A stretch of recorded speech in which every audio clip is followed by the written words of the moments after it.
விஜய் சேதுபதியோட 50வது படமா வெளியாகி தமிழ்ல பிளாக் பஸ்டரான மகாராஜா படத்தை சைனா மக்கள் ரசிச்சு கண்கலங்கி பார்த்த இந்த வீடியோ தான் இப்ப சோசியல் மீடியால பயங்கரமா வைரல் ஆயிட்டு இருக்கு. இந்த மகாராஜா படத்தை குரங்கு பொம்மை பட டைரக்டர் நித்திலன் சாமிநாதன் தான் இயக்கி இருந்தாரு. இந்த படம் மிகப்பெரிய வெற்றி அடைஞ்சு வசூல் சாதனையும் படைச்சது.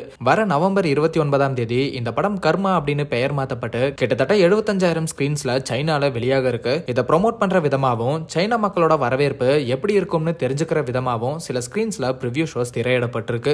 இந்த ப்ரிவ்யூ ஷோ அப்போ எடுக்கப்பட்ட வீடியோ தான் இது. எதிர்பார்த்ததை விட சைனா மக்கள் ரொம்பவே மகாராஜா படத்தை விரும்பி பார்த்திருக்காங்க. இது மூவி டீமுக்கு ரொம்பவே சர்ப்ரைஸா இருந்திருக்கு. இந்த ப்ரிவ்யூ ஷோஸை பார்க்கவே கூட்டம் கூட்டமா மக்கள் வந்துட்டு இருக்கிறதா தகவல் வருது. இதுல மட்டுமே கிட்டத்தட்ட 3 கோடிக்கும் மேல வசூல் சாதனை படைச்சிருக்கணும் சொல்றாங்க. நவம்பர் 29ஆம் தேதி இந்த படம் எல்லா ஸ்கிரீன்லயும் வெளியானதுக்கு அப்புறம் இதே ஆதரவு தொடர்ந்து வந்துச்சுன்னா சைனால மட்டுமே 700 கோடி கலெக்ட் பண்ணும்னு சொல்லப்படுது. சூப்பர் ஸ்டார் ரஜினிகாந்தோட முத்து படம் தான் சைனால அதிக அளவுல விரும்பி பார்க்கப்பட்ட ஒரு தமிழ் படமா இருக்கு. அமீர் கானோட தங்கல் படமும் சைனால மிகப்பெரிய வெற்றி அடைஞ்சது. விஜய் சேதுபதியோட மகாராஜா படமும் இந்த சாதனையை படைக்குமா அப்படிங்கறதையெல்லாம் வெயிட் பண்ணி பார்க்கலாம். இது ஒரு பக்கம் இருக்க, விஜய் சேதுபதி மற்றும் சூரி நடிச்சு வெற்றிமாறன் இயக்கி இருக்கிற விடுதலை பார்ட் 2 படம் அடுத்த மாசம் டிசம்பர் 20ஆம் தேதி வெளியாக இருக்கு. இந்த படம் மத்தியிலையும் பெரிய எதிர்பார்ப்பு ஏற்பட்டிருக்கு. விடுதலை பார்ட் 2 படம் ரோட்டர்டாம் பிலிம் ஃபெஸ்டிவல்ல திரையிடப்பட்டு அந்த படத்தை பார்த்த பலருமே எழுந்து நின்று 5 நிமிஷம் கைத்தட்டி வெற்றிமாறனை பாராட்டி இருந்தாங்க அப்படிங்கறதும் குறிப்பிடத்தக்கது.